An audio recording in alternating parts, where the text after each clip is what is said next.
He was half man, half hedgehog when I first met Hans. Or I suppose he always had been. You didn't have a very easy time of it. But then I suppose people don't let you have an easy time of it when you're a bit different. And he isolated himself. Or perhaps maybe the way that people are made him feel isolated. He took himself off to live in the forest alone as soon as he was old enough. And that was where he first encountered my father. My father was lost in the forest. He never had a very good sense of direction. He would often just decide what he was doing and where he was going.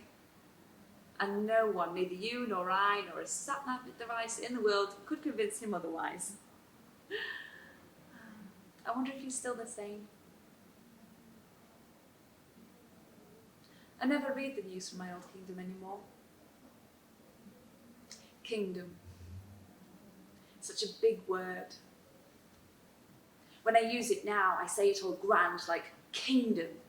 In a kingdom in a land far, far away, with harsh winters and harsh people, with vivid sights and sounds that you would never believe. But what's to say the miles and miles of grey sky-rise buildings weren't a sort of kingdom in a way. Anyway, so my father was lost in the forest. He was out hunting or poaching. And that's where he met Hans. That was his name. Hans, my hedgehog man. My father demanded, all kingly and entitled, that Hans immediately stop what he was doing and show him the way home. Well, Hans wasn't quite the type of man to be told what to do. I imagine he looked my father up and down, calculating.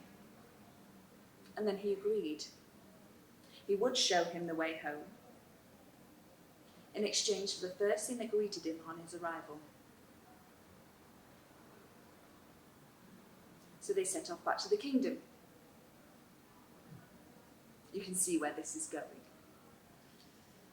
Whilst my father had been away, I'd finished my book on astronomy, and I'd practiced my sword fighting, my parry, my boar's tooth guard.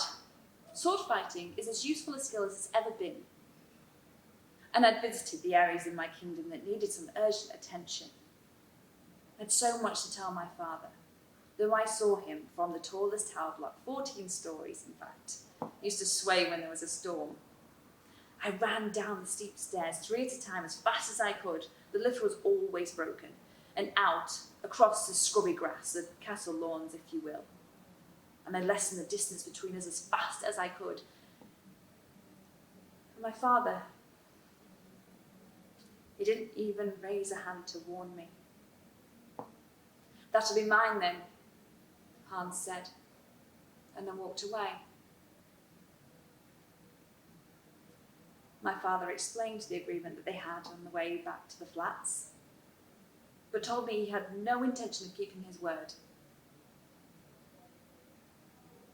But then the next day, when Hans came to collect me, to marry me and take me away, he barged through all the people who were there to protect me, and he stood there looming on the doorstep.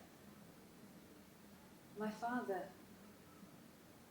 he changed his mind in an instant and just smiled politely. "You'll have to go with him," he said. "I've made a gentleman's agreement. And how would it look for my reputation if I denied him now?" He was scared of Hans. I went with him. I was scared too. it wasn't enough for Hans. He heard that there was an attempt to trick him out of his prize. Now, I don't know where he heard this from or how they know this story, but it is entirely true. As soon as Hans and the princess were a little while out of the city, he tore all her beautiful clothes off her and stuck her with his quills until she was bloody all over. And he said, "This is your punishment for the deceit. Go away. I do not want you." And the princess was sent home and cursed for the rest of her life. Well, it's not entirely true, actually. I never went home. He remarried, you know.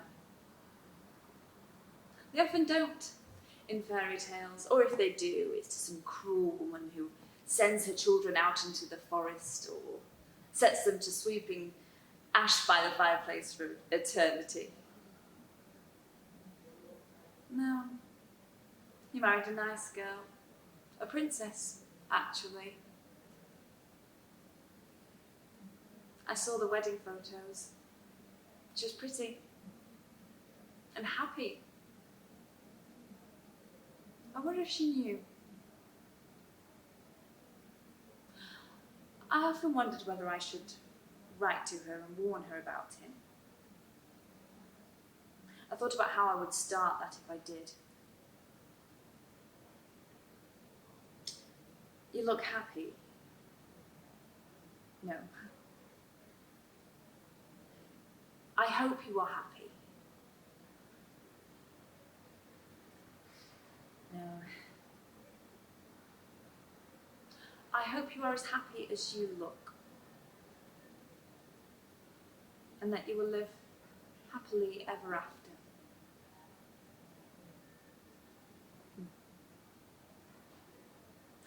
I thought somehow if I didn't warn her, I was doing something very wrong. But I didn't write to her.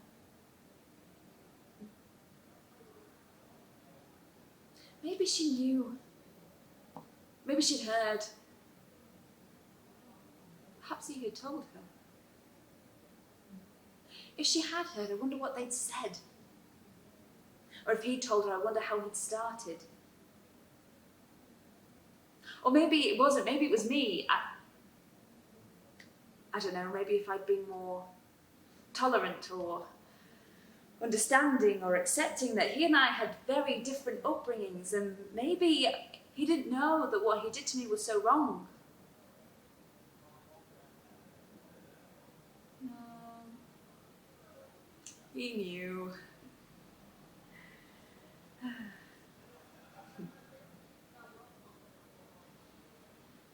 They all knew.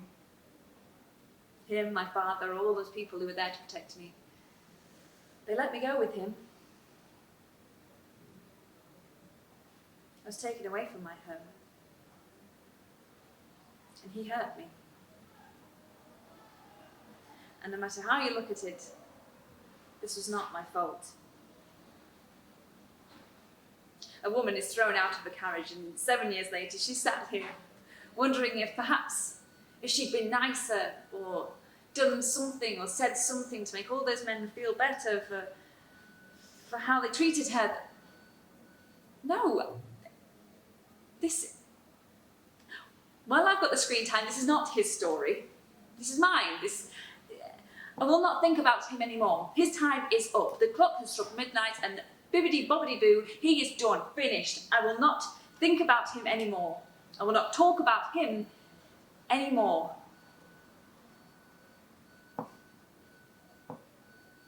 Although I did worry, and then I bought some ice cream, and I cried a bunch too. And then I remembered that hedgehogs are lactose intolerant, and I found this vindictively pleasing, that Hans could never ever enjoy ice cream. And then I laughed about that a lot. And I cried some more too. But then I did amazing things. Cursed as long as she lived, honestly. I didn't pack my astrology books when Hans came to collect me. But out of the city, away from the smog and the filth, the stars were crystal clear. I didn't need my telescope from the tallest building in the tower block. I could see them. And I saw new stars and I named them. And I found some that I didn't name. And I didn't tell anybody about them. I just kept them for myself as my secret. And I did other amazing things too. I fought dragons. Yes, dragons are real. And I fought them with my sword. I told you that sword fighting was a very useful skill. And I spoke to them. We had afternoon tea. I noticed one of them had this beautiful sword with this gemstone encrusted peen block. Yes, peen block is a word. And no, the dragon couldn't say it without laughing either. I commented on it whilst we were fighting. We got talking and laughing and, well, the rest is... I didn't have time to pack my astrology books when Hans came to collect me. My father placed 13 gold coins into my hand. Not the type that would get much in Tesco's. I had a decent exchange rate on eBay. 3 I gave to the dragons because they like shiny things. And 3 I kept for my journey. The remaining 7 I sent back to the small kingdom. Needed attention urgently. And then I closed that chapter of my life forever. No longer would I be a princess that was married to the hedgehog man, or the king's daughter who was traded away, or anybody's anything. And I would just be me. And I had incredible adventures. Do we need to wrap this up? Okay. I had incredible adventures. And I have so many more still to come. But that's a story for a different time.